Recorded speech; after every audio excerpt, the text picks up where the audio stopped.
Welcome back to the Heart Code, where we explore the deeper truths about relationships, psychology, and the patterns that shape our romantic lives.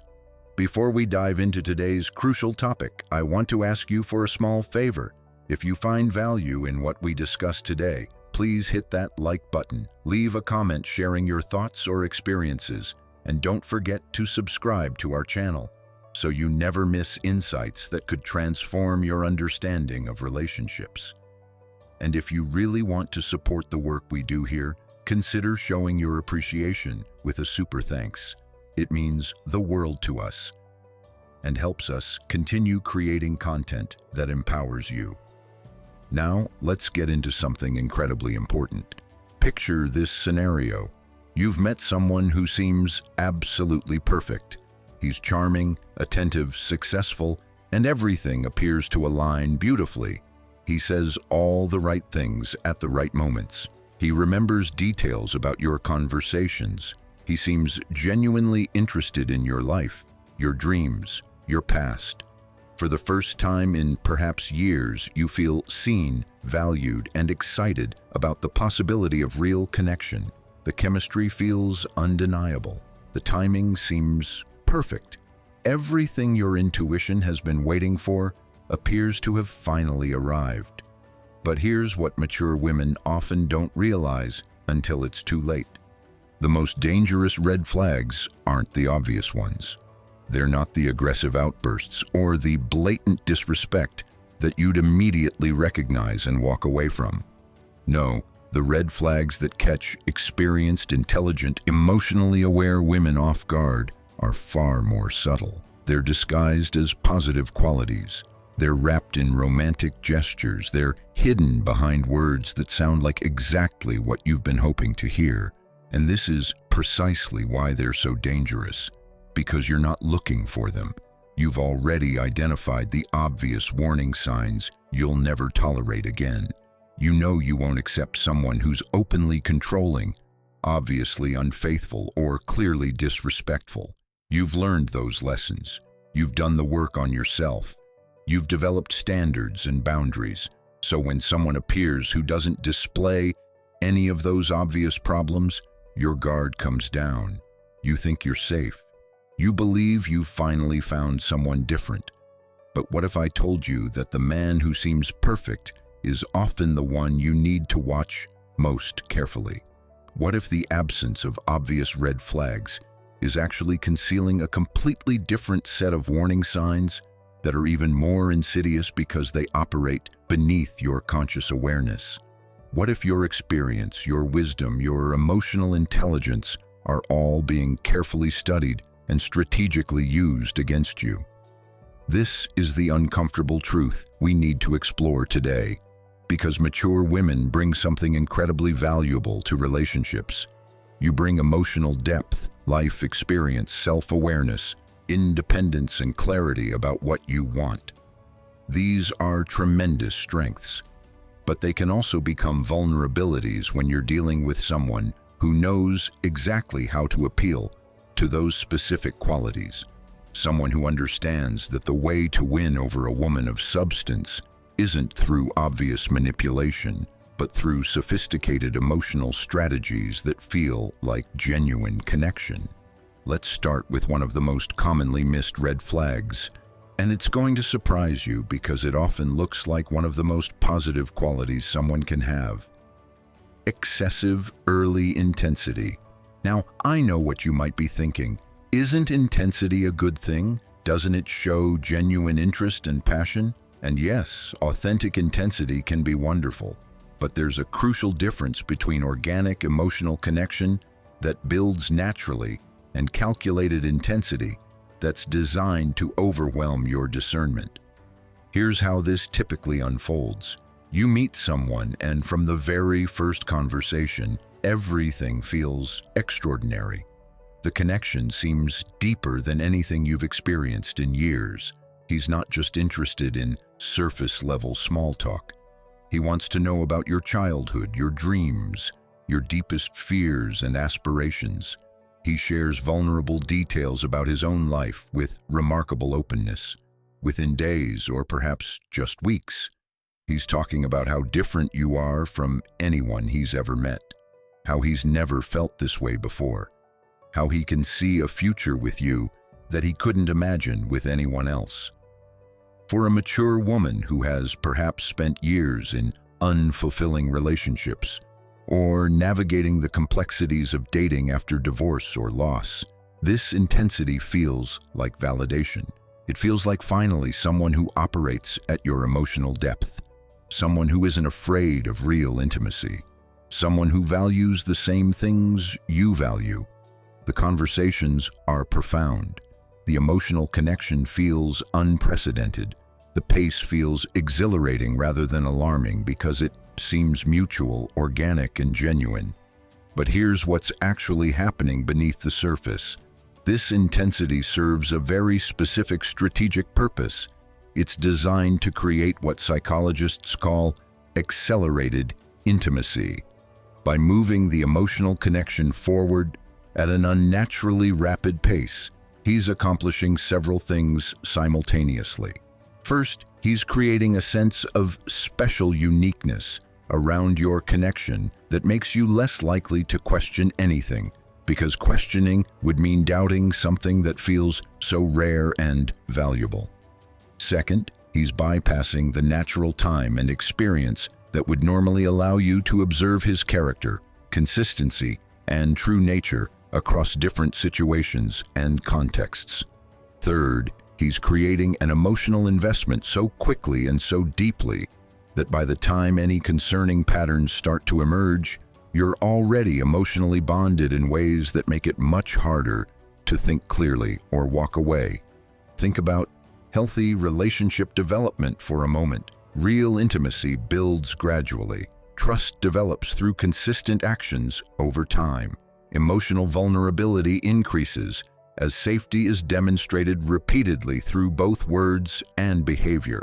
There's a natural rhythm to getting to know someone where you share a little, observe how they handle that information, feel safe, and then share a bit more. This organic pacing exists for good reason.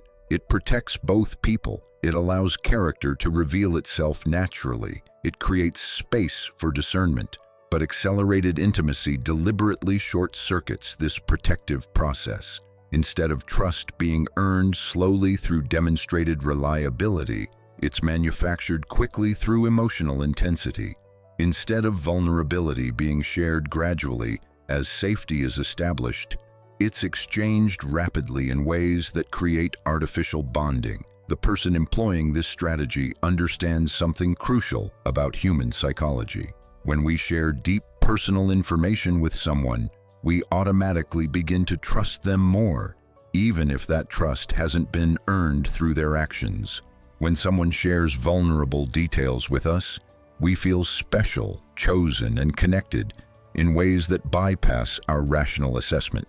For mature women specifically, this strategy is particularly effective because it appeals directly to what you value most. You've spent years, perhaps decades, in relationships that lacked emotional depth. You've experienced partners who couldn't or wouldn't communicate about feelings, who avoided vulnerability, who kept you at arm's length emotionally. So when someone shows up who seems emotionally available, who isn't afraid to go deep, who appears to value the same kind of profound connection you've been seeking, every fiber of your being wants to believe it's real. But genuine emotional depth doesn't announce itself loudly in the first few conversations. Real emotional availability doesn't need to prove itself through intense early declarations. Authentic vulnerability doesn't require immediate reciprocation. The person who is truly emotionally healthy and available will be patient. They'll respect natural pacing. They'll understand that trust and intimacy are built, not declared. They won't need to convince you of how special the connection is, because they'll trust that if it's real, you'll both discover that together over time. So how do you distinguish between authentic connection and calculated intensity? Pay attention to pacing and respect for boundaries. Does this person adjust their intensity if you indicate you want to take things slower, Or do they subtly pressure you to match their pace?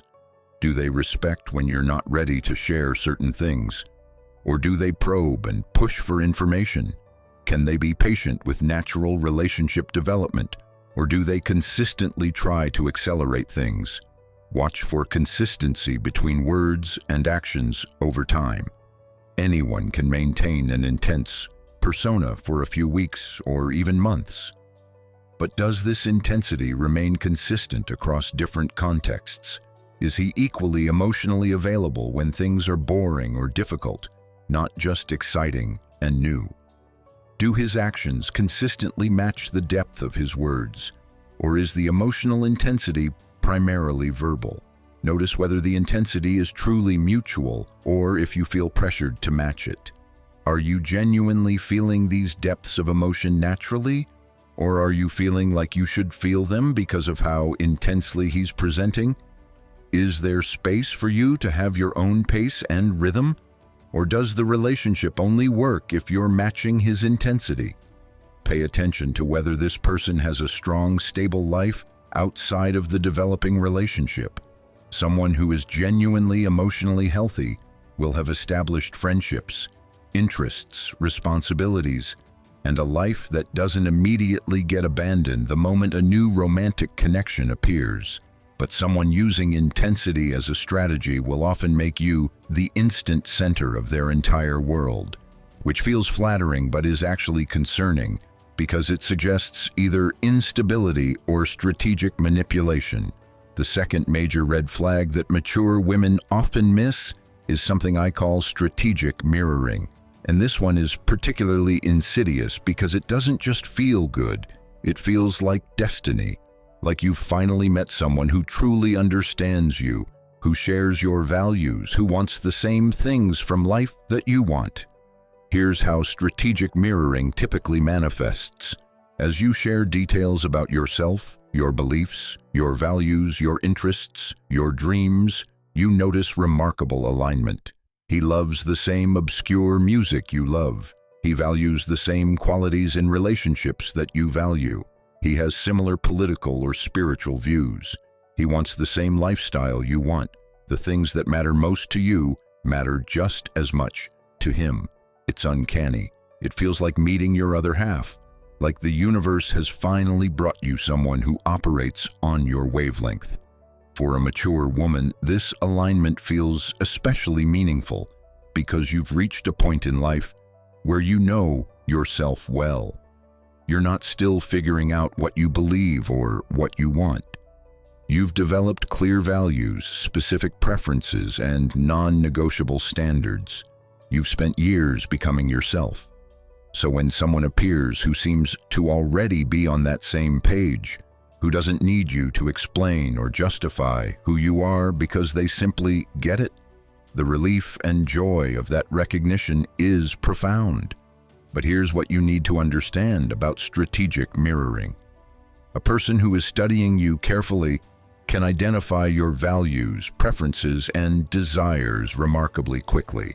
And if they're willing to present themselves as someone they're not, they can create the appearance of perfect alignment. They don't actually have to share your interests. They just have to claim they do. They don't actually have to hold your values. They just have to say the words that reflect them. They don't actually have to want the same future. They just have to paint a picture of it that matches yours. Now, I want to be clear about something important. Shared values and interests are wonderful foundations for relationships. Having genuine alignment matters. The problem isn't compatibility. The problem is manufactured compatibility. The problem is when someone is actively shape-shifting to become whatever they perceive you want, rather than honestly presenting who they actually are. So how does this differ from the natural process of two people discovering they have things in common? In healthy getting-to-know-you dynamics, you share something about yourself and the other person either genuinely relates or honestly doesn't. They might say something like, "I've never tried that, but it sounds interesting. Tell me more about what you love about it." Or they might share their own genuinely different perspective or experience. There's authenticity in the alignment and also in the differences. The connection isn't contingent on perfect matching. But in strategic mirroring, there's an unusual pattern of constant agreement and alignment without the natural friction or difference that exists between any two real individuals. Every value you hold deeply, he holds just as deeply. Every interest you have, he either shares or has always wanted to explore. Every vision of the future you describe, he's been dreaming of the exact same thing. The mirroring is so complete that it should actually be suspicious because no two people, no matter how compatible, align on absolutely everything. Here's another telltale sign of strategic mirroring. The details remain vague. He agrees with your values, but if you really press for specifics about how he lives those values, the examples are thin or generic. He claims to love the same music, but his knowledge is surface level, like he's done just enough research to sound convincing in casual conversation. He talks about wanting the same future, but the vision is built entirely from pieces you've shared, rather than from his own authentic desires and plans. You might also notice that his personality, his opinions, or his preferences shift depending on what he's learned about you. Early on, before he knew you well, he might have mentioned something that contradicts what he's saying now, or his friends might describe him in ways that don't match how he presents himself to you. Or you might observe him in different social contexts and notice that he becomes almost a different person, depending on who he's with and what they value. For mature women, strategic mirroring is especially dangerous because you've specifically learned to look for someone who shares your values. You've probably had relationships that failed because of fundamental incompatibility, so you've wisely decided that next time, alignment on the big things matters. You're looking for someone who wants what you want, and someone who understands this about you can exploit that very wisdom by appearing to be exactly that person. The third red flag we need to discuss is something called future faking, and it's one of the most emotionally devastating tactics because it trades on hope, commitment, and the desire for stability that many mature women appropriately prioritize.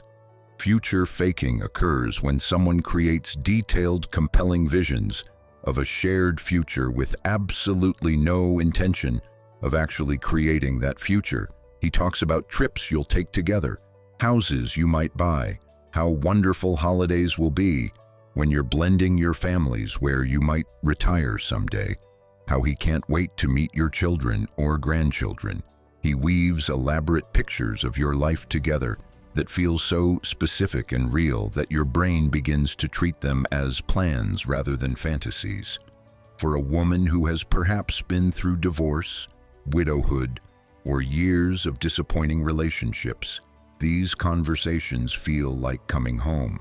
They feel like security, like finally someone who isn't afraid of commitment, someone who sees a real future, someone who isn't just interested in something casual but wants to build something lasting. The future talk feels like evidence of serious intent. But here's the crucial distinction you need to understand. Healthy, future-oriented conversations in developing relationships have a very different quality than future faking. When someone is genuinely considering a future with you, those conversations emerge naturally and appropriately over time. They include questions, not just declarations. They involve actual planning, not just fantasy.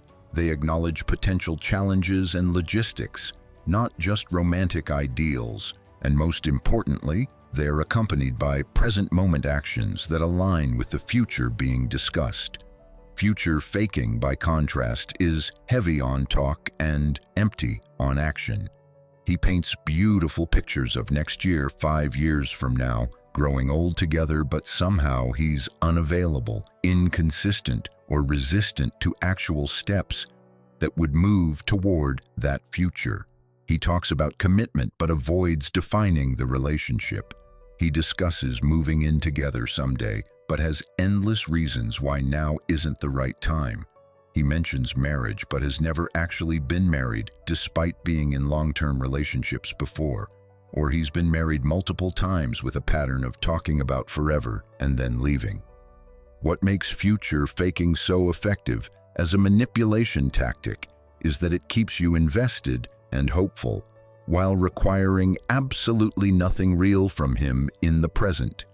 You tolerate current problems because you're focused on the promised future. You excuse present inconsistencies because he's told you so convincingly about how different things will be when certain conditions are met. You wait patiently through his unavailability because he's painted such a clear picture of the availability that's coming. For mature women specifically, future faking exploits your wisdom in a particularly cruel way. You've learned that relationships take time to develop. You understand that people need to work through things. You know that sometimes life circumstances create temporary challenges. So when he explains that once his divorce is final, once his business situation stabilizes, once his kids adjust, once he moves, then everything will be different. You believe him because you're wise enough to understand that timing matters. But what you might not realize is that you're being given an endless series of moving goalposts where the promised future is always just out of reach. Pay very careful attention to the ratio of future talk to present action. A person who genuinely wants to build a future with you will be actively building a present with you. They'll be making time for you now, not just promising time later. They'll be integrating you into their actual life, not just their imagined future life. They'll be solving problems and working through challenges now, not telling you everything will be perfect once certain magical conditions are met. Also, watch for what I call strategic vagueness in the timeline. Future faking often involves lots of discussion about the what, but remarkable imprecision about the when. He talks about all the wonderful things you'll do together, but if you try to pin down actual time frames, he becomes vague, uncomfortable, or slightly irritated that you're trying to put pressure on something that should unfold naturally. This vagueness serves a purpose. It allows him to keep you hopeful indefinitely, without ever having to actually deliver. Another pattern to notice is whether the future talk increases whenever you're pulling back or expressing doubt. Does he bring up the beautiful future you'll share together, specifically at moments when you're questioning the relationship? Does he paint the most elaborate pictures of your life together, precisely when you're feeling most uncertain? If so, the future talk is being deployed strategically to manage your emotions and keep you engaged, not to genuinely plan a life together. The fourth red flag is what I call selective accountability, and this one is particularly difficult to identify because it often masquerades as self-awareness and emotional intelligence. Here's what this looks like. He seems remarkably willing to acknowledge his flaws and past mistakes. He talks openly about how he messed up in previous relationships. He admits to having work to do on himself. He recognizes his patterns. This appears to be exactly what you want. Someone with genuine self-awareness who takes responsibility for his actions. But here's the subtle yet crucial problem. The acknowledgement never leads to actual change. He's incredibly articulate about his issues, but doesn't actually modify his behavior. He apologizes beautifully for the same things, repeatedly. He has compelling explanations for every problem, but the problems keep occurring. The self-awareness is performed rather than practiced. For mature women, this is especially confusing because you've probably been in relationships with people who couldn't or wouldn't acknowledge their contribution to problems at all. You've dealt with partners who were defensive, who blamed you for everything, who refused to look at themselves. So when you encounter someone who seems so different, who can actually name his patterns and admit his mistakes, it feels like tremendous progress. Finally, someone who's emotionally evolved enough to be accountable. But performed accountability is actually more dangerous than obvious defensiveness, because it's harder to argue with. When someone won't acknowledge their behavior at all, at least you know where you stand. But when someone acknowledges everything yet changes nothing, you end up in this confusing space where you can't quite articulate what's wrong because he's saying all the right things. This pattern might manifest in several ways. He might acknowledge that he has commitment issues, describe in detail how this has affected past relationships, even go to therapy and talk extensively about working on it, but then continue to be completely unavailable for any actual commitment. He might recognize that he has anger problems, apologize sincerely every time he loses his temper, promise it won't happen again, but the pattern continues unchanged. He might admit that he's been dishonest in the past, explain the deep-seated reasons why, show apparent remorse, but continue lying to you. The self-awareness becomes a shield against consequences rather than a catalyst for growth. When you try to address concerning behavior, he agrees with you so readily that it's difficult to push for actual change. He validates your concerns so thoroughly that you feel heard, even though nothing shifts. He processes his issues so articulately that you believe progress is happening even when the same patterns repeat endlessly. What you're dealing with in these situations is someone who has learned that the appearance of accountability provides most of the benefits of actual accountability without requiring the difficult work of genuine change. He's discovered that if he can name his patterns and express remorse, many people will give him credit for growth that hasn't actually occurred. Real accountability looks very different. It's less articulate and more behavioral. A person who is genuinely accountable might actually be less smooth in how they discuss their issues because they're actively struggling with changing them rather than just performing awareness about them. They make concrete, observable changes in behavior, not just promises and explanations. They welcome your feedback and actually use it to modify how they show up, rather than just validating that your feedback is correct. They accept consequences for their actions rather than using self-awareness as a way to avoid those consequences. If you notice that someone is remarkably self-aware, but you find yourself having the same conversations, addressing the same issues, and feeling the same disappointments repeatedly, you're likely dealing with performed rather than genuine accountability. The question isn't whether he can name his patterns. The question is whether those patterns are actually changing. The fifth red flag we need to explore is what I call strategic vulnerability, and this is perhaps one of the most emotionally manipulative tactics because it weaponizes the very empathy and nurturing that make you a wonderful partner. Strategic vulnerability occurs when someone shares carefully selected, painful or difficult experiences from their past specifically to create sympathy, demonstrate emotional depth, and position themselves as someone who needs your understanding and support. Now, to be clear, genuine vulnerability is healthy and necessary in relationships. Real emotional sharing creates authentic connection. The problem arises when vulnerability is performed strategically rather than shared authentically. Here's how you can distinguish between the two. Genuine vulnerability tends to emerge gradually, often somewhat reluctantly, as trust builds. A person sharing authentically might be somewhat uncomfortable with the disclosure. They're not trying to generate a specific reaction. They're simply letting you know them more fully. The sharing serves the purpose of honesty and intimacy, not manipulation. Strategic vulnerability, by contrast, tends to come early, often in remarkably detailed and emotionally intense ways. The person sharing seems almost practiced in how they present their painful history. The vulnerability is deployed specifically at moments when it will create maximum impact, such as when you're questioning something about them or the relationship. And crucially, the vulnerability is used to explain or excuse current behavior that would otherwise be unacceptable.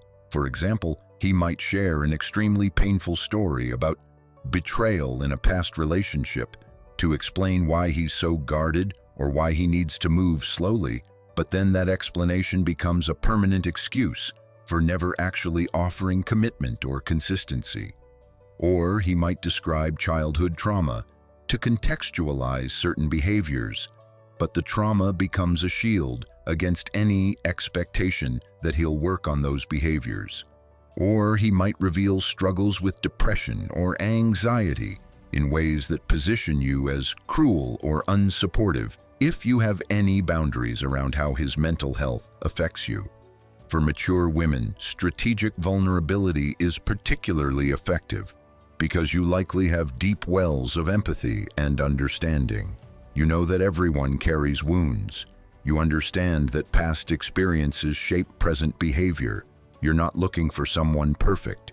You're looking for someone real, someone willing to be honest about their struggles.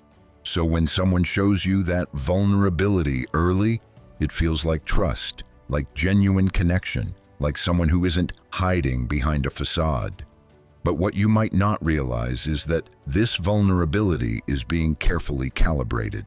The person employing this strategy shares enough to generate sympathy and position themselves as wounded but brave, enough to explain current limitations, but not so much that they actually seem unhealthy or undateable.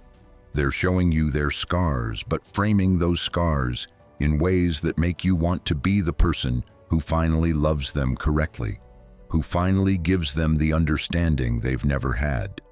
This creates a particular dynamic where your empathy becomes a trap. Once you know about his painful past, once you understand why he struggles in certain ways, once you've been positioned as someone who is supposed to be different from all the people who didn't understand him before, it becomes incredibly difficult to have boundaries or expectations. Any standard you try to maintain feels like you're being just like everyone else who hurt him. Any need you express feels like you're adding to his burden. Any frustration you feel seems like a failure of compassion on your part. Strategic vulnerability also often comes with what I call preemptive justification. He tells you about his struggles with commitment before you've even discussed being exclusive, framing it as honesty but actually lowering your expectations in advance. He explains his financial instability early on, not because transparency is important to him in general, but because it gives him cover for concerning behaviors later. He shares his history of failed relationships, describing them in ways that make him the victim or the one who tried hardest, which subtly warns you that relationships don't work out for him, while positioning that pattern as something that happens to him rather than something he creates. The key question to ask yourself is this: is this vulnerability creating deeper, authentic connection and understanding, or is it primarily functioning to explain, excuse, and justify behavior that I would otherwise find unacceptable? Real vulnerability makes someone more fully known. Strategic vulnerability makes someone less accountable. The sixth red flag that mature women often overlook is what I call intermittent reinforcement. And understanding this psychological mechanism is crucial because it's one of the most powerful tools for creating addictive attachment. Intermittent reinforcement is a principle from behavioral psychology. When a reward is given inconsistently and unpredictably, it creates much stronger psychological attachment than when the same reward is given consistently. Think about slot machines. If they paid out every single time, people would quickly lose interest. But because they pay out randomly and unpredictably, people become obsessively engaged, always hoping the next pull will be the winning one. In relationship contexts, intermittent reinforcement looks like inconsistency in attention, affection, availability, and treatment. Sometimes he's incredibly attentive, affectionate, present, and everything you've been hoping for. Other times he's distant, unavailable, cold, or even hurtful. The pattern has no predictability. You can't identify what triggers the good periods versus the bad periods. His warmth and withdrawal seem random, which keeps you constantly trying to figure out what you did right when things are good, so you can recreate those conditions, and what you did wrong when things are bad, so you can avoid repeating those mistakes. This inconsistency is absolutely devastating to your nervous system and your emotional well-being because human beings are pattern-seeking creatures. We desperately want to make sense of behavior. When someone we care about treats us wonderfully sometimes and terribly other times, we exhaust ourselves trying to identify the pattern, trying to understand the rules, trying to figure out how to get more of the good and less of the bad. For mature women specifically, intermittent reinforcement is particularly confusing because you likely have enough relationship experience to recognize that some ups and downs are normal. You understand that people have moods, that stress affects behavior, that relationships go through phases. So when you're experiencing this inconsistency, you tell yourself it's normal variation. You tell yourself that you need to be patient, that you're being too demanding if you expect someone to be consistent. You explain away the concerning pattern because you're wise enough to know that perfection isn't realistic. But there's a crucial difference between normal human variation and intermittent reinforcement as a control tactic.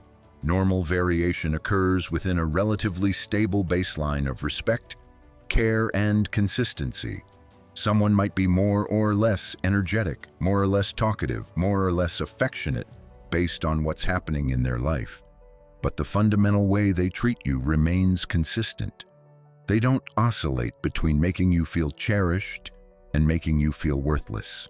Their presence in your life might ebb and flow based on real circumstances, but they don't appear and disappear without explanation or reason. Intermittent reinforcement, by contrast, involves dramatic swings that keep you destabilized.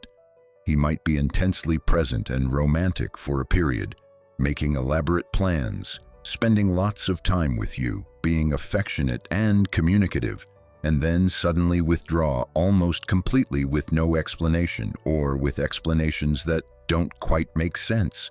Then, just when you're about to give up, he returns with the intensity that initially drew you in, and the cycle begins again. What makes this pattern so psychologically damaging is that the good periods are genuinely good. This isn't someone who treats you badly all the time. If it were, you'd leave. The good periods are when he seems like exactly the person you've been looking for. They're when the connection feels real and powerful and right. So you hold on to those periods as evidence of who he really is, and you interpret the bad periods as aberrations, as something to understand and work through rather than as core patterns to take seriously. The good periods also serve another function. They give you just enough hope to stay. Every time you're about to reach your limit, about to decide you deserve better, about to walk away, he senses it and delivers exactly what you've been needing. The timing isn't coincidental. He's reading your signals, recognizing when you're close to leaving, and providing just enough to pull you back in. Over time, this pattern actually intensifies your attachment rather than weakening it. Psychological research consistently shows that intermittent reinforcement creates the strongest addictive bonds. You become hyper-vigilant to his moods and availability, constantly trying to predict what version of him you're going to get. Your self-esteem becomes tied to whether you're in a good period or a bad period. You feel elated when he's present and attentive, and devastated when he withdraws. The relationship becomes the center of your emotional world, not because it's fulfilling, but because it's unpredictable. If you find yourself constantly confused about where you stand, if you're experiencing dramatic highs and lows rather than stable positive connection, if you can't predict from one week to the next whether he'll be intensely engaged or barely present, if you're walking on eggshells trying not to trigger his withdrawal, if the good times are really good but they're surrounded by periods that leave you feeling anxious and uncertain, you're experiencing intermittent reinforcement. A healthy relationship has a foundation of consistency and reliability. Yes, intensity might vary, life gets busy, moods fluctuate, but the basic respect, care, communication, and presence remain steady. You feel secure in where you stand. You don't wake up each day wondering if you're going to get the warm version of your partner or the cold version. You're not desperately trying to recreate conditions that seemed to make things good last time. The seventh red flag we need to examine is something I call selective integration, and this is particularly important for mature women to understand because it relates directly to how someone actually fits you into their real life versus how they talk about fitting you into their life. Selective integration occurs when someone keeps different parts of their life carefully compartmentalized, allowing you access to some areas while keeping others mysteriously off limits. On the surface, he might seem very involved with you. You spend significant time together. The connection feels real. But when you start paying close attention, you notice strange boundaries around certain aspects of his life that don't quite make sense for the level of intimacy you've supposedly reached. For instance, you might have extensive access to his time during weeknights, but weekends are consistently unavailable for vague reasons. Or you've met some of his friends, but never his family, even though he talks about his family regularly and you've been together for quite some time. Or he's comfortable at your place, but you've never been to his home. Or he's affectionate and engaged when you're alone together, but becomes distant or different when you're in social situations. Or he keeps his phone face down and becomes protective of it in ways that seem disproportionate. Or you're very involved in some aspects of his life, but completely excluded from others without clear explanation.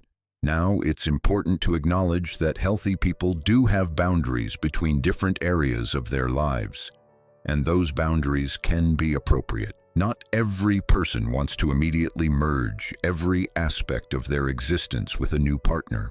Some people are private, some have complicated family situations, some move slowly with integration for legitimate reasons. The difference with selective integration as a red flag is that the compartmentalization doesn't make sense, given the level of intimacy that exists in other areas. The reasons offered don't hold up under gentle scrutiny.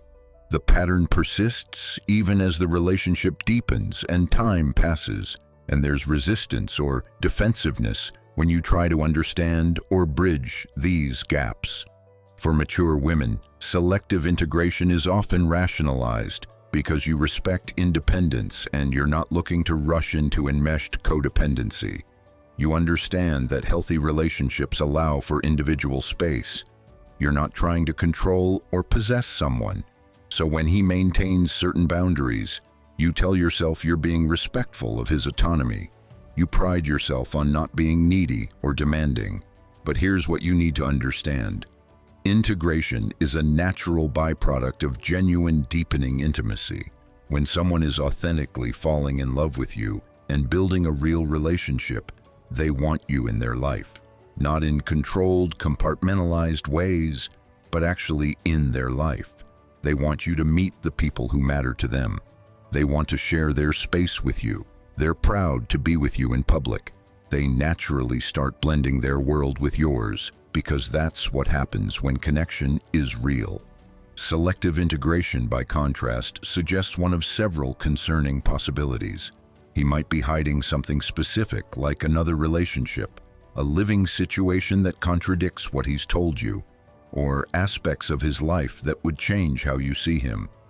He might not be as serious about the relationship as he claims, keeping you compartmentalized because he's not actually envisioning a real future where your lives genuinely intertwine. He might be managing multiple relationships or situations simultaneously, which requires keeping people and contexts carefully separated. Or he might have a pattern of keeping partners at a certain distance, never allowing anyone to see the full picture of who he is or how he lives. Pay attention to whether integration is progressing naturally over time or whether you seem stuck at a certain level of access indefinitely. In healthy relationship development, you gradually meet more people, see more sides of someone's life, understand more about their daily existence, and become more woven into the fabric of their actual life rather than existing in a separate bubble. If months or even years pass and you're still being kept separate from significant portions of his life, something is wrong. Also notice whether the compartmentalization is reciprocal or one-sided. Is he as excluded from parts of your life as you are from his, or are you opening your world to him while he keeps significant portions of his closed? Healthy boundaries are mutual. Strategic compartmentalization is asymmetric. The eighth red flag that deserves careful attention is what I call empathy performance versus empathy practice. This is particularly subtle because it involves someone who appears deeply empathetic and understanding, who says all the right things about caring about your feelings, who seems so emotionally attuned that you feel truly seen and understood. But when you look at actual behavior over time, there's a disturbing gap between the performed empathy and the practiced empathy. Here's what this looks like in practice. He can beautifully articulate understanding of your feelings. He can reflect back what you've said in ways that make you feel heard. He uses all the right therapeutic language about validation and emotional needs. He might even cry when you cry, becoming emotional in response to your pain. On the surface, this seems like profound emotional attunement, but then you notice concerning patterns. Despite this supposed deep understanding of your feelings, his behavior doesn't actually change to accommodate your needs. He can tell you with perfect clarity exactly how his actions affected you, but he continues those same actions. He validates your hurt, but seems to feel that the validation itself is sufficient without any behavioral adjustment. He's remarkably skilled at making you feel understood in the moment, but that understanding never translates into different choices. For mature women, this is incredibly confusing because you've likely been in relationships with people who genuinely didn't understand your perspective or your feelings. You've dealt with partners who were emotionally tone deaf, who couldn't or wouldn't try to see things from your point of view.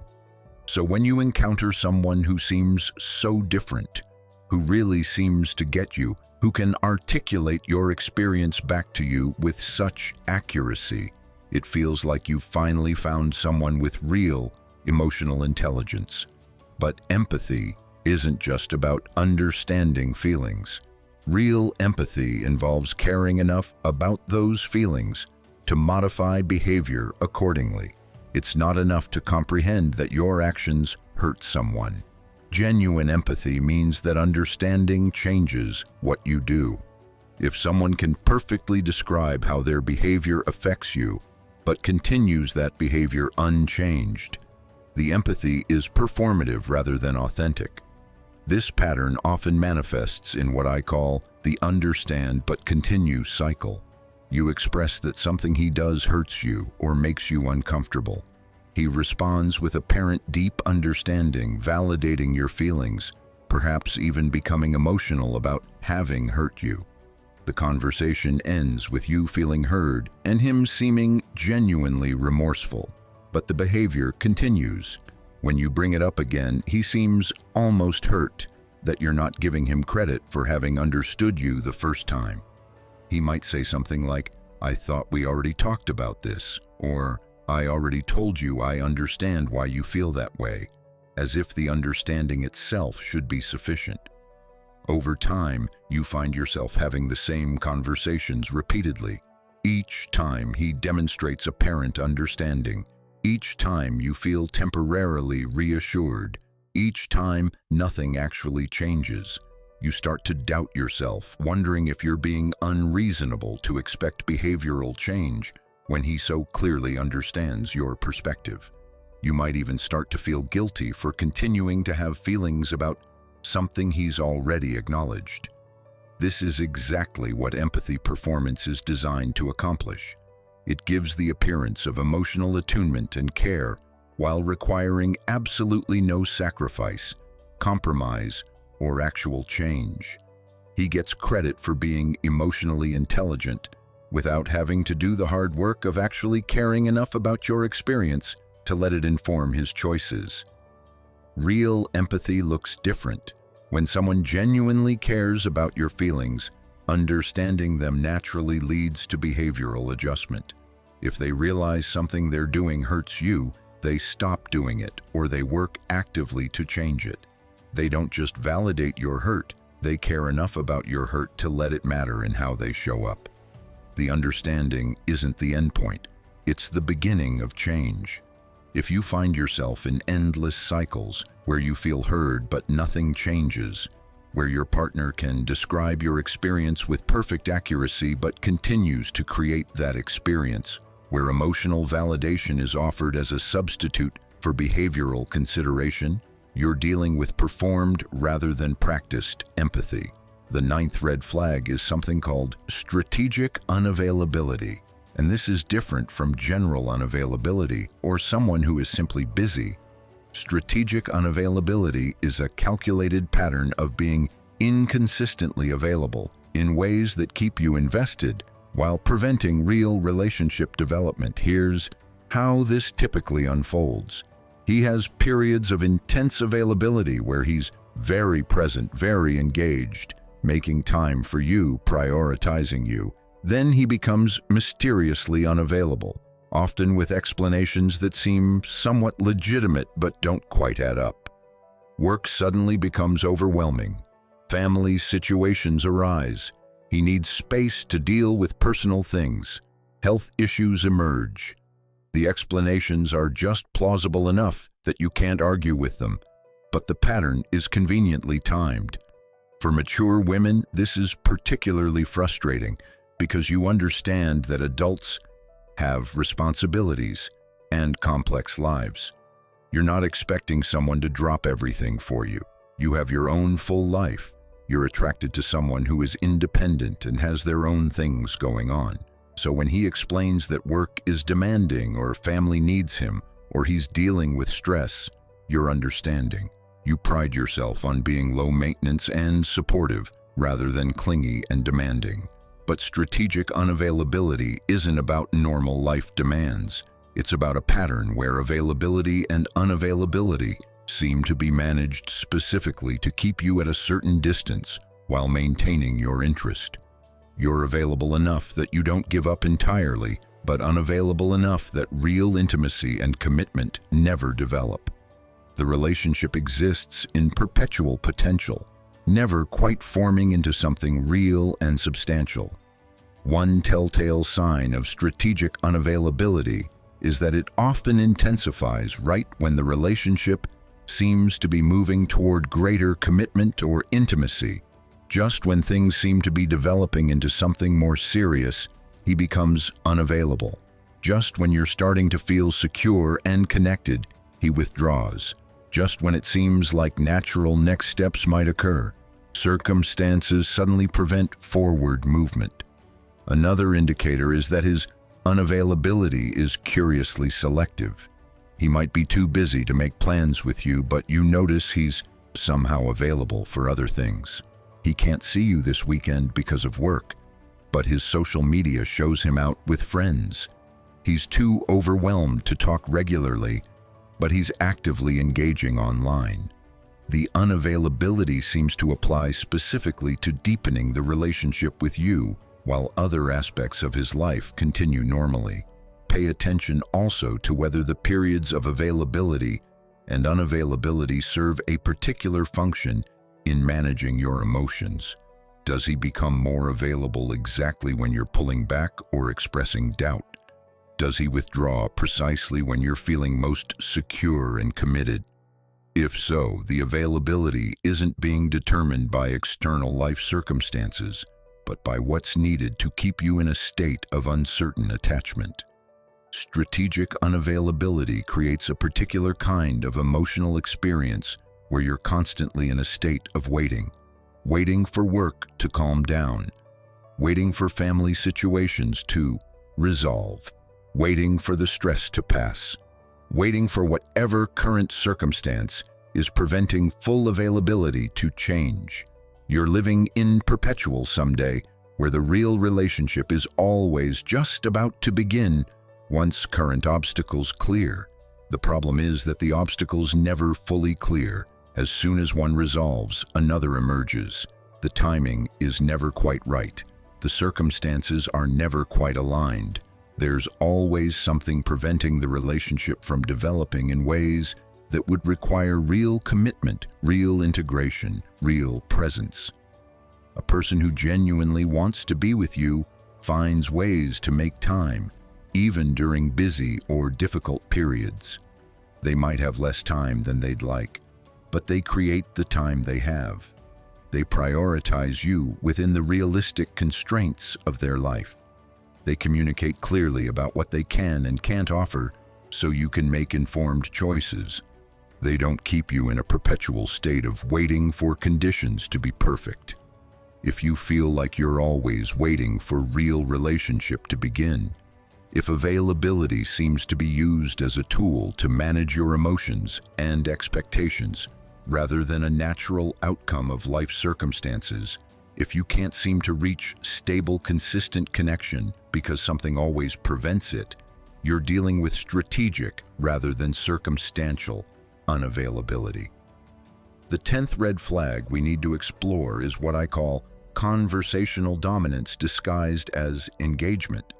This is particularly subtle because the conversations themselves might feel engaging, interesting, even intellectually stimulating. But when you look at the actual pattern of how dialogue occurs, you notice something concerning. In these dynamics, he does most of the talking.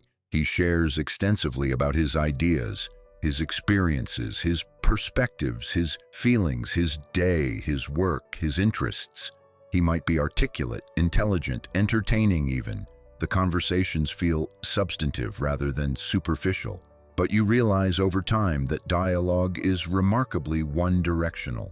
You know extensive detail about his inner world, but he has surprisingly little understanding of yours, not because he's stupid or inattentive, but because the space for you to share deeply simply doesn't exist in the same way. When you do share, you might notice certain patterns. He listens briefly, but then redirects the conversation back to himself or to his perspective on what you've shared. He might interrupt frequently, not in obviously rude ways, but in ways that consistently position his input as more important than your full expression. He asks questions that seem interested, but then doesn't really absorb or engage with your answers before moving on. He remembers details about his own stories and experiences, but forgets important things you've shared, suggesting he's not actually processing what you say with the same attention he expects for his own sharing. For mature women, this can be particularly difficult to identify as a red flag because you might enjoy his intelligence, appreciate his willingness to be expressive and communicative, and not want to seem self-centered by demanding equal airtime. You might tell yourself that you're a good listener, that you enjoy learning about people, that you don't need to dominate conversations. These are all true and positive qualities, but being a good listener doesn't mean accepting conversational dynamics where you're consistently cast in the role of audience rather than equal participant. Healthy conversation in intimate relationships has a natural reciprocity. Both people share, both people listen, both people ask questions and actually care about the answers. Both people's experiences, thoughts, and feelings are treated as valuable and worth exploring.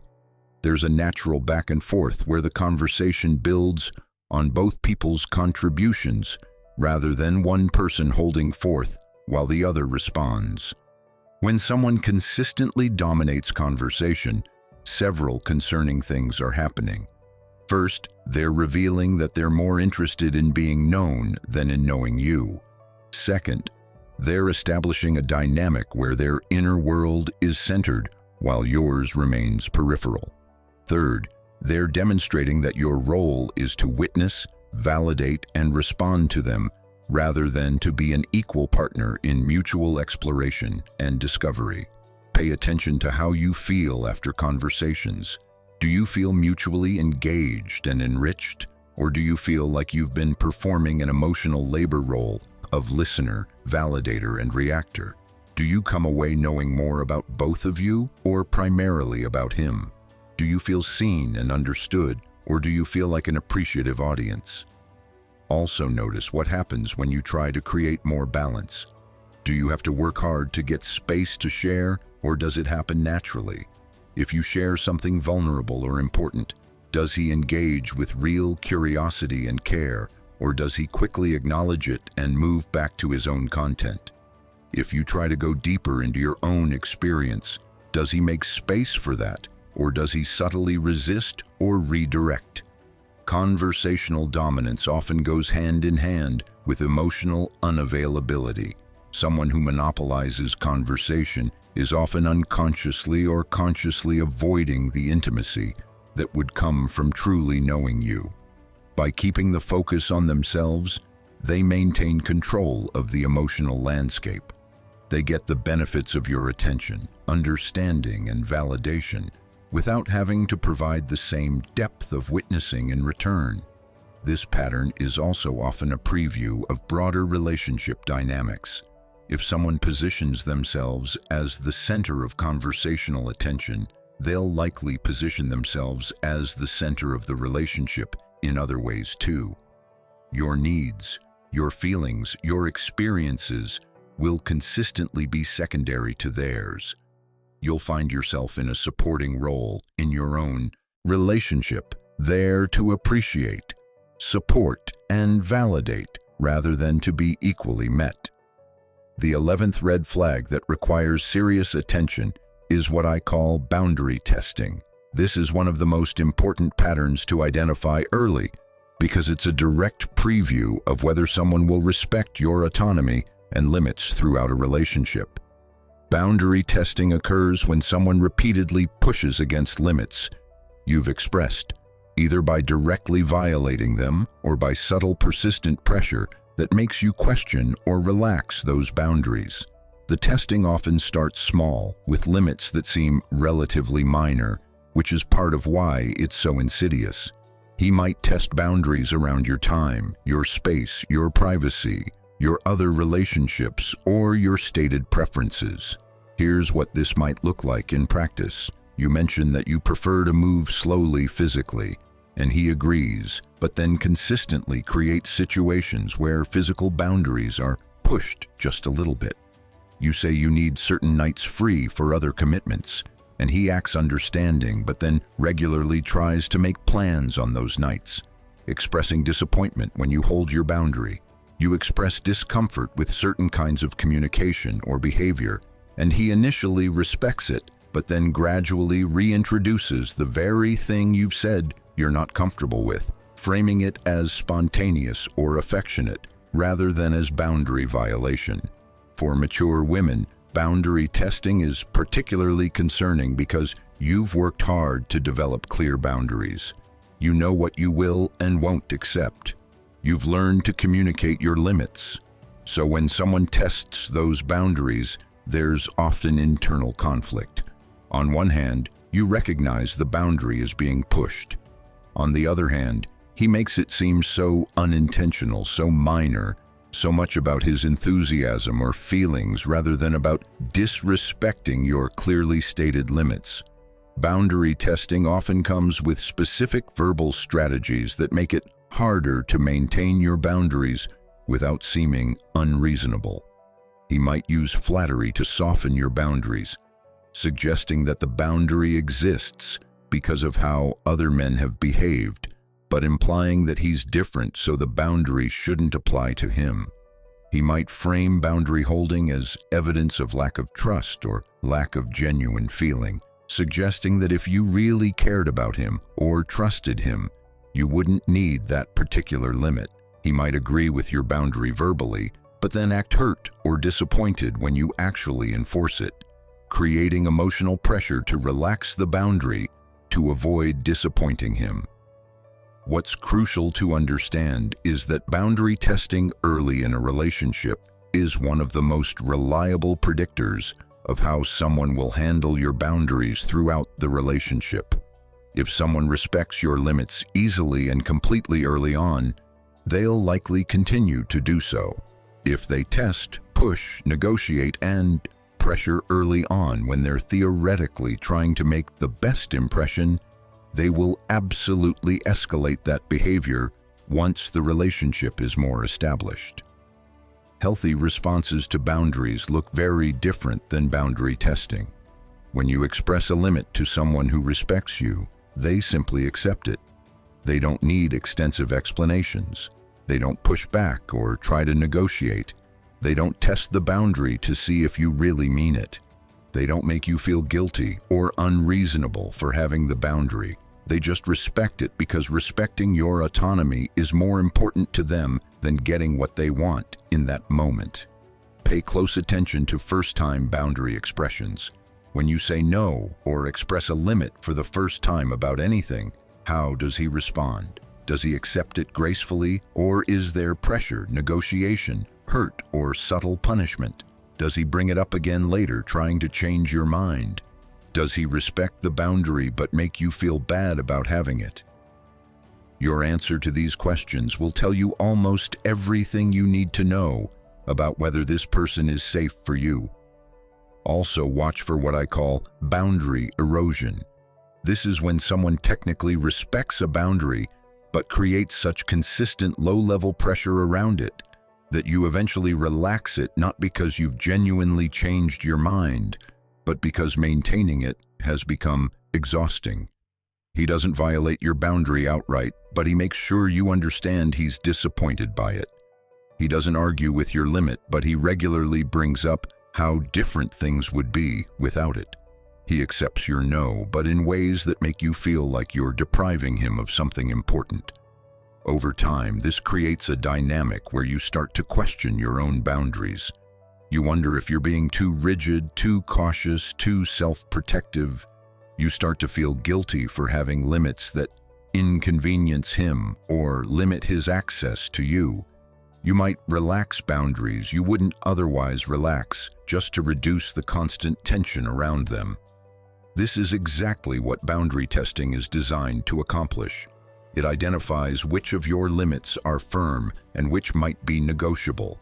It trains you over time to prioritize his comfort over your own boundaries. It establishes a dynamic where your limits are framed as obstacles to be overcome rather than expressions of your autonomy to be respected. If you notice boundary testing, take it seriously immediately.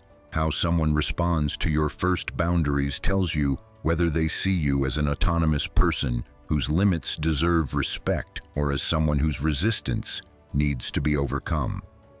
Don't wait to see if it gets better. Boundary violation patterns escalate, they don't improve. The 12th red flag we need to discuss is something I call narrative control.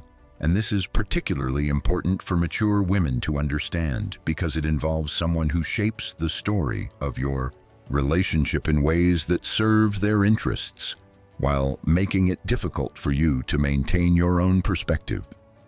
Narrative control occurs when someone consistently frames events, interactions, and the relationship itself in ways that position them favorably while repositioning your experiences in ways that benefit them. They become the author of your shared story, and in their version, they're always reasonable, always well-intentioned, always the one trying harder or caring more, while you're reimagined in whatever role serves their narrative at that moment. Here's how this manifests. After a conflict or difficult interaction, he reframes what happened in ways that shift responsibility.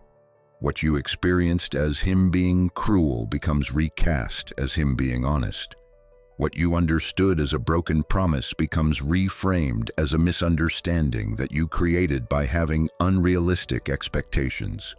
What felt like manipulation gets repositioned as you being overly sensitive or reading things into innocent actions. Over time, you might notice that you have increasingly less confidence in your own perception of events.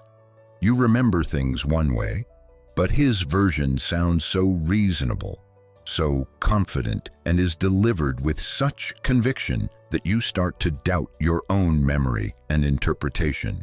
You find yourself accepting his framing even when it contradicts your direct experience because his narrative is so coherent and your confidence in your own perspective has been eroded. For mature women, narrative control is particularly destabilizing because you've developed trust in your own perceptions through years of life experience. You know yourself. You know what you experienced. But narrative control is insidious precisely because it targets that confidence.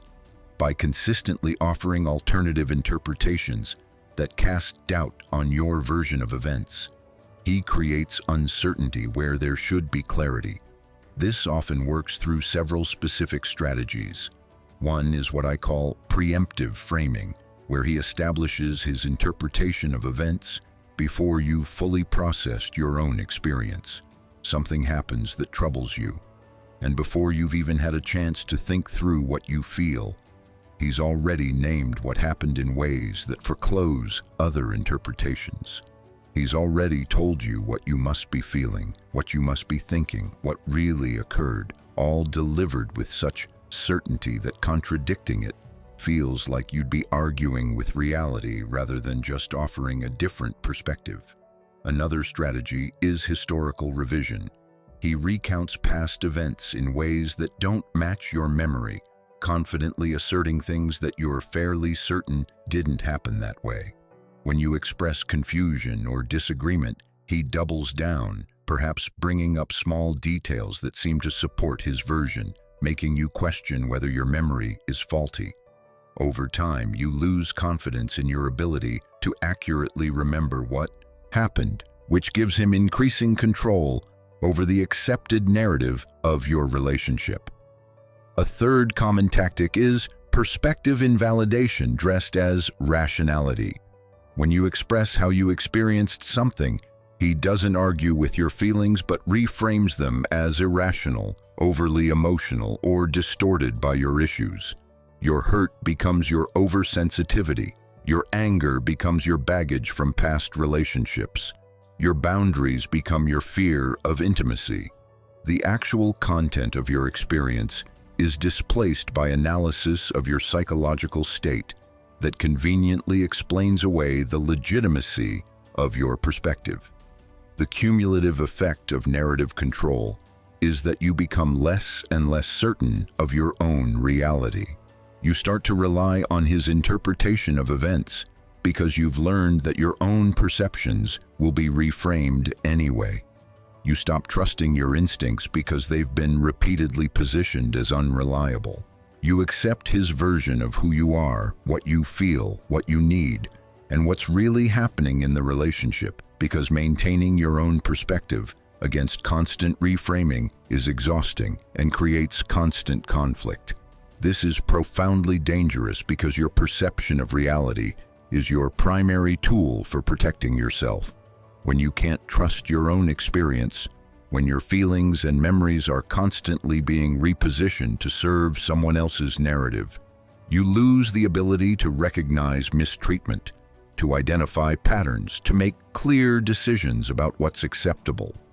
Healthy relationships involve two people who respect each other's subjective experience. You can have different perspectives on the same event without either person's experience being invalid.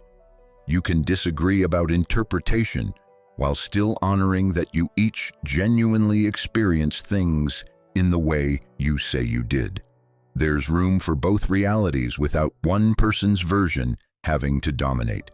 If you find yourself constantly confused about what really happened, if you've stopped trusting your own memory and perception, if you've accepted that his version of events is more accurate than your own direct experience, if you find yourself saying things like, "I guess I was wrong about how I felt," or "I thought this happened, but apparently it didn't," you're experiencing narrative control. The 13th red flag that deserves careful attention is what I call strategic victim positioning.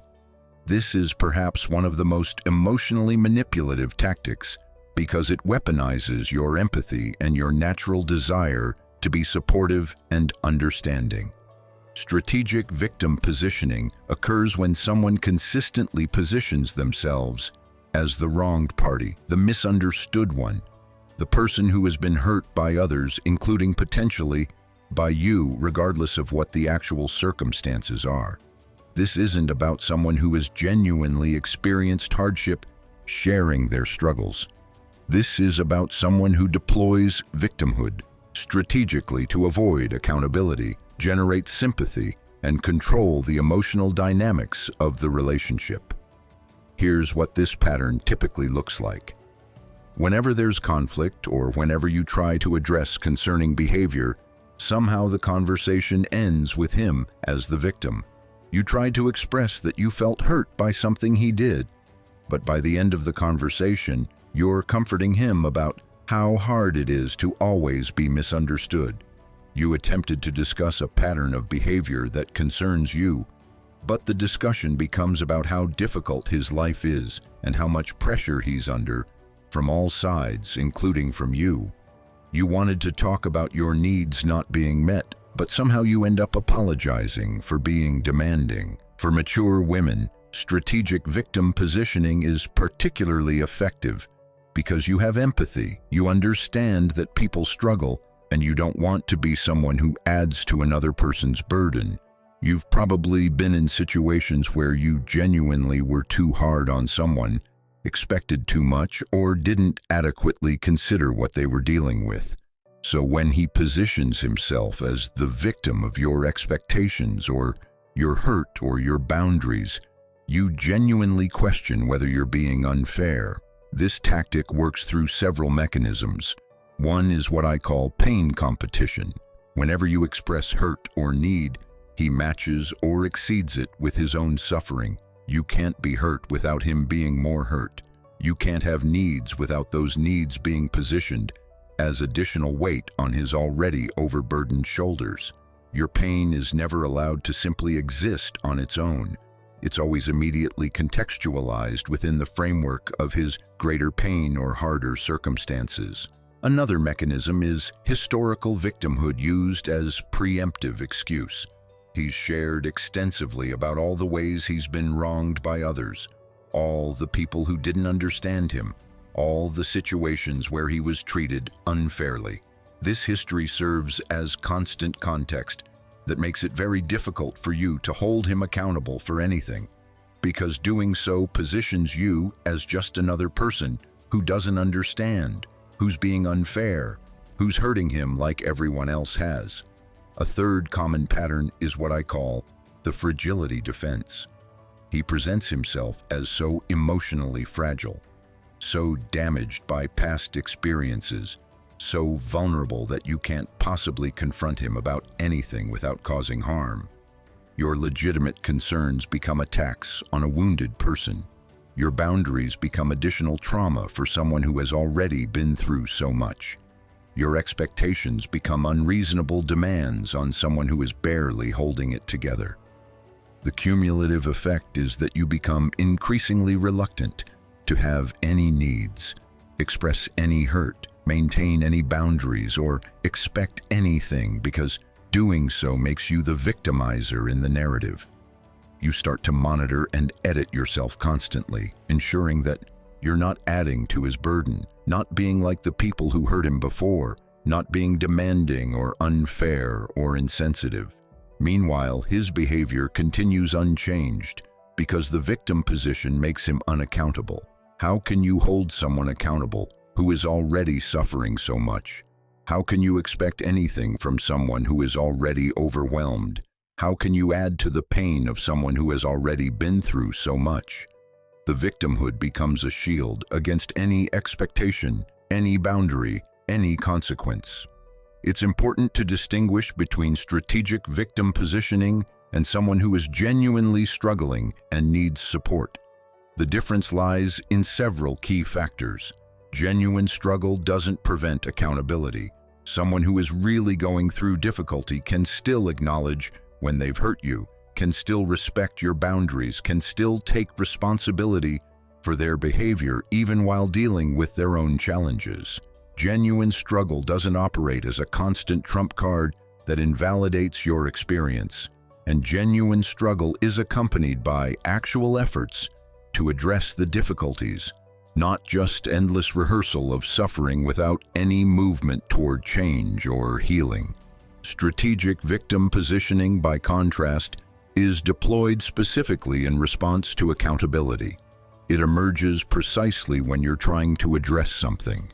It functions to redirect focus away from your legitimate concerns onto his suffering. And it never leads to behavioral change, because the point isn't to address real struggles, but to avoid responsibility. Pay attention to whether someone can hold their own difficulties while still acknowledging and caring about your experience, or whether your needs and their victimhood can't coexist. Notice whether victim positioning is a permanent state or whether it's situationally deployed when convenient. Watch for whether the victimhood narrative ever leads to actual change and growth, or whether it's a static identity that serves to excuse everything. If you find yourself constantly in the position of comforter rather than someone whose own feelings matter, if every attempt to address your needs somehow becomes about his pain, if you've stopped having legitimate expectations because it feels cruel to ask anything of someone who is already struggling so much, you're dealing with strategic rather than genuine victimhood. The 14th red flag we need to explore is something I call selective memory and convenient amnesia.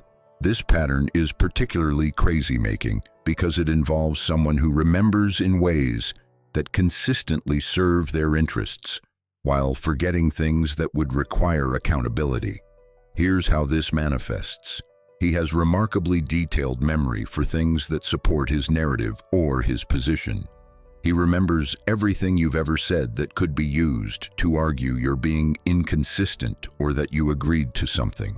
He recalls with perfect clarity any time you made a mistake or fell short. His memory is excellent when it comes to your commitments, your promises, things you said you'd do or be or accept. But curiously, his memory becomes remarkably fuzzy around things that would require him to be accountable.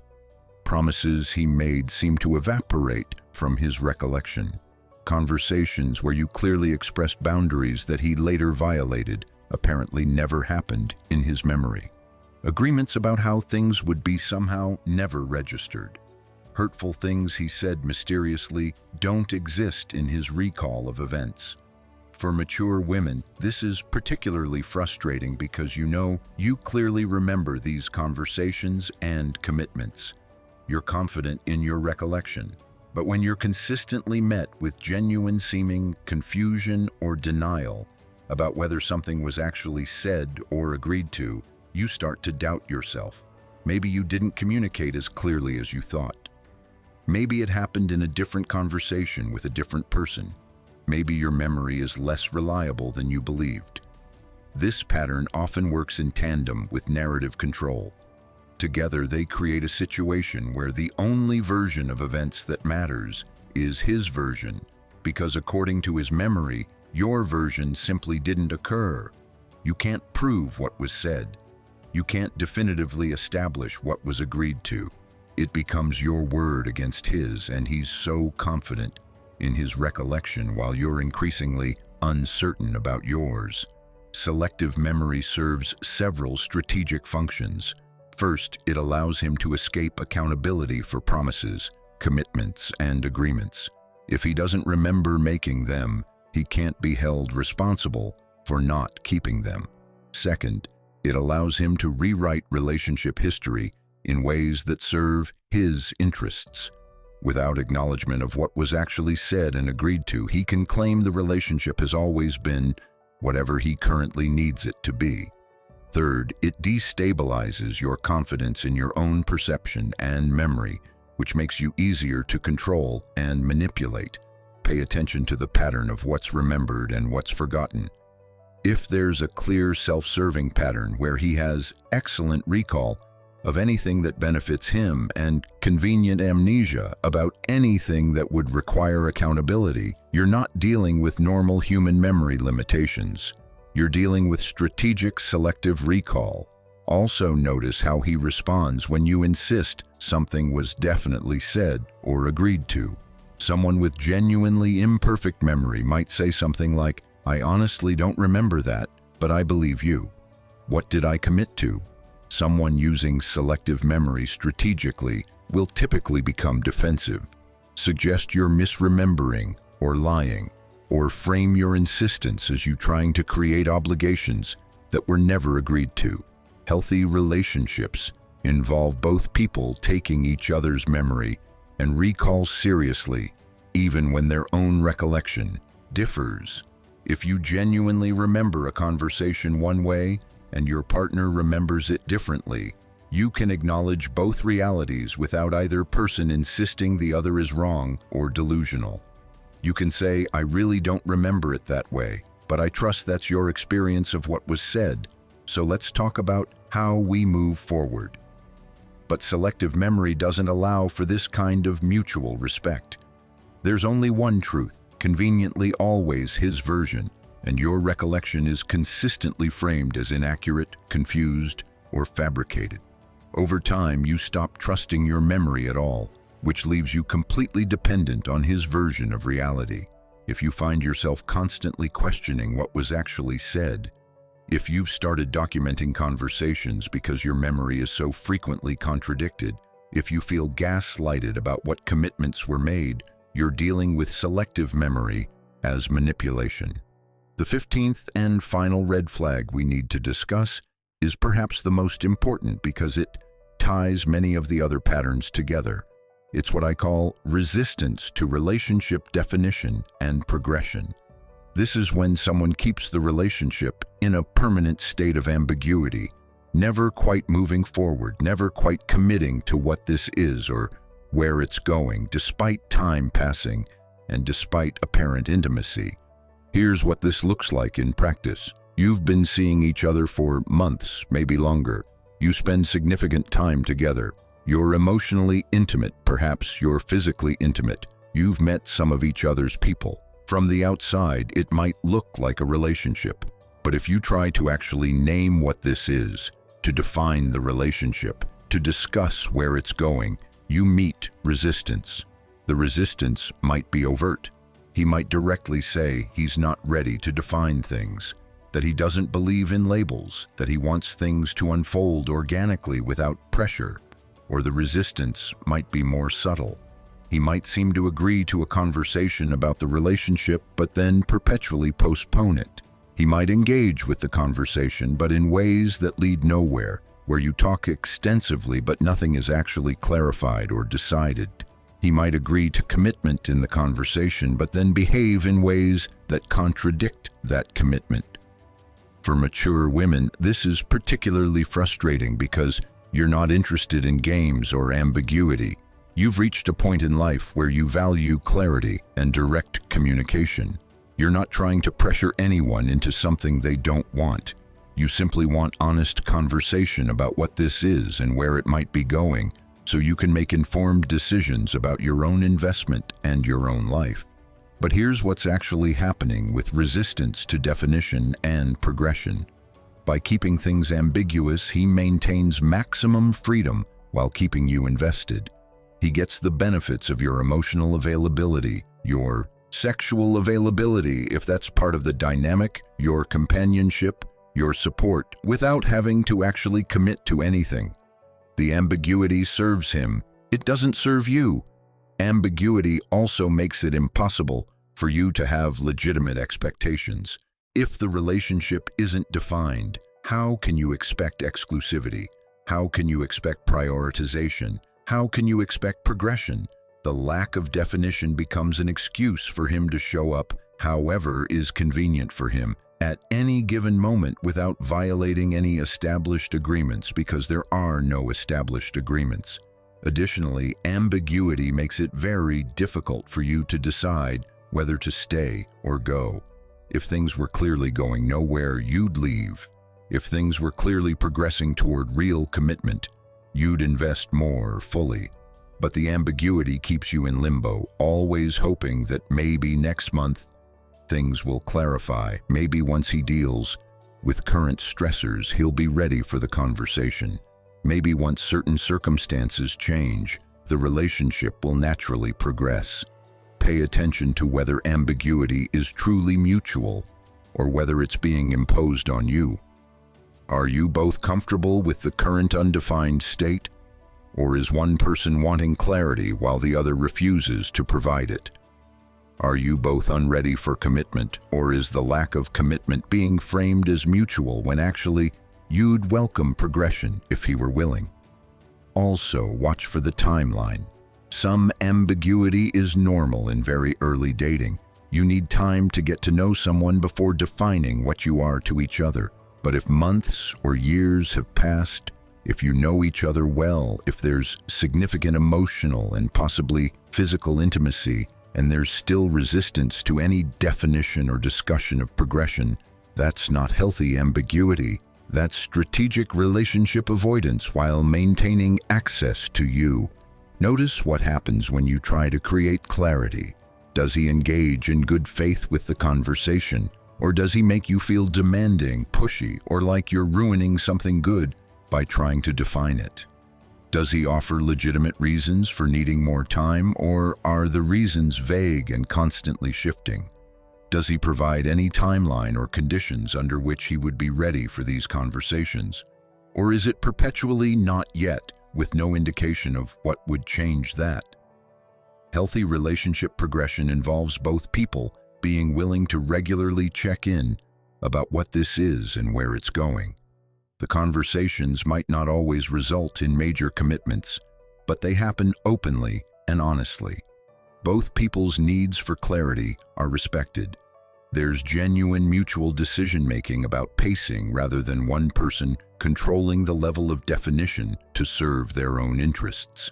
If you find yourself in a years-long situationship where you still can't clearly name what you are to each other, if every attempt to discuss the relationship is met with resistance or results in conversations that go nowhere, if you feel perpetually in limbo about where this is going, you're dealing with strategic ambiguity maintenance.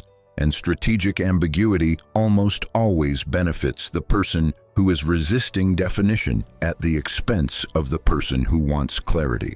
Now, having explored these 15 red flags, I want to address something crucial. If you've recognized multiple patterns from this discussion in someone you're currently seeing or in a relationship that recently ended, you might be feeling several things right now. Perhaps some clarity about why something that seemed so right felt so wrong. Maybe some anger at yourself for not seeing these patterns earlier. Possibly some grief about time invested in something that wasn't what you thought it was. I want you to hear this clearly. Recognizing these patterns is not a failure on your part. These tactics are effective precisely because they're designed to bypass the wisdom and discernment of emotionally intelligent, experienced people. They work by exploiting the very best parts of who you are, your capacity for empathy, your ability to understand complexity, your willingness to be patient and give people the benefit of the doubt, your desire for real connection.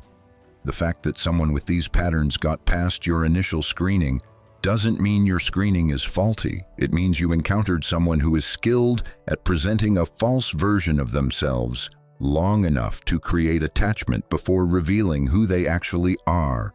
And by the time the patterns became clear, you were already emotionally invested in ways that made it difficult to think clearly or leave easily.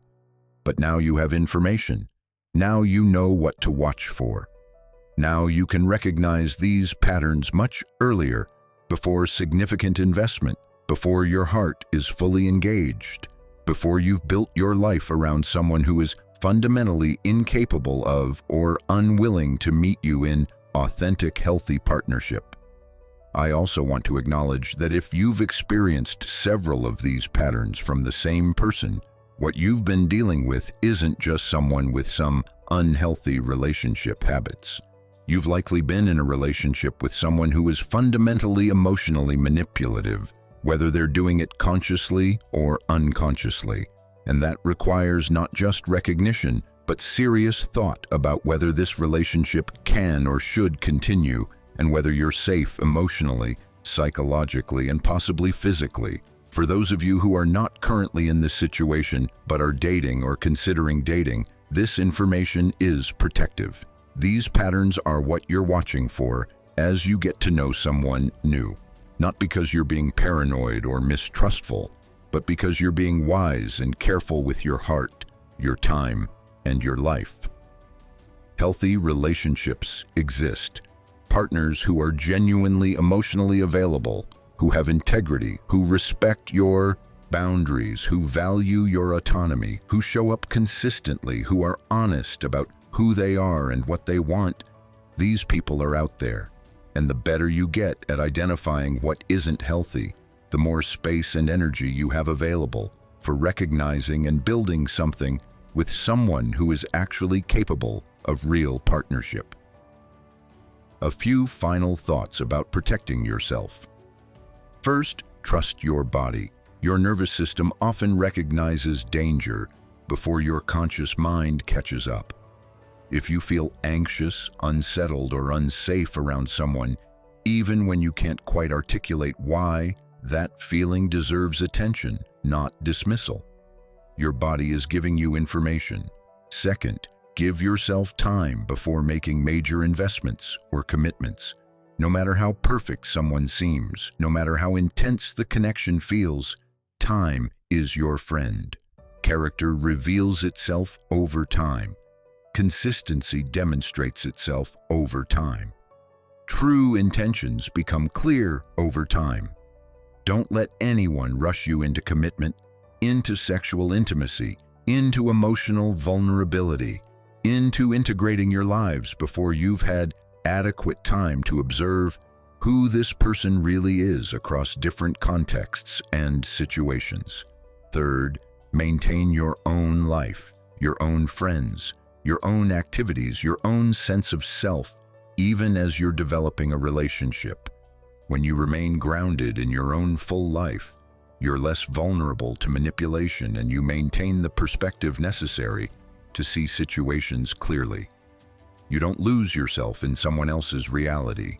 Fourth, talk to trusted friends or family about your relationship, especially if you notice yourself becoming secretive about it or finding reasons not to share certain things. Isolation is a manipulator's best friend. Outside perspective from people who know and love you can help you see what you might be missing or minimizing. Fifth, educate yourself about healthy relationship dynamics. Read about attachment theory, about emotional intelligence in relationships, about communication patterns. The more you understand what healthy looks like, the easier it becomes to identify what isn't healthy. Don't just learn about red flags. Learn about green flags too. Learn what you should be experiencing in a relationship that's actually good for you. And finally, remember that you deserve someone who makes your life better, not more complicated. You deserve someone whose presence brings peace more than anxiety. You deserve someone who is proud to be with you, who wants the people they love to know about you, who shows up consistently because they genuinely want to be present in your life. You deserve someone whose words match their actions, whose promises are kept, whose character is consistent whether you're watching or not. You've lived long enough to know that you can survive heartbreak. You've been through difficulties before and made it through. You don't need to stay in something that isn't right out of fear that you won't find something better or that you can't be happy alone. You can and you will, but you can't find what's actually right for you while you're investing in what isn't. The wisdom you've gained through experience, the boundaries you've developed, the clarity you have about what you want, these aren't obstacles to finding love. They're exactly what will help you build something real with someone who deserves you. Trust your experience. Trust your instincts. Trust that you know enough about yourself and about relationships to make wise choices. And trust that recognizing what isn't right is the necessary first step toward finding what is. Thank you so much for watching today's video. If this resonated with you, if it helped you see something more clearly, if it gave you information that might protect your heart and your future, I'd be so grateful if you'd take a moment to like this video, leave a comment sharing your thoughts or your experiences, if you feel comfortable doing so, and subscribe to our channel so you don't miss future content that's designed to empower you in your relationships and your life. And if you really found value here today and want to support the work we're doing to create content that truly serves you, please consider showing your appreciation with a super thanks. It makes such a difference in our ability to continue this work. Remember, you are worthy of genuine love, honest partnership, and relationships that honor who you are. Don't settle for anything less.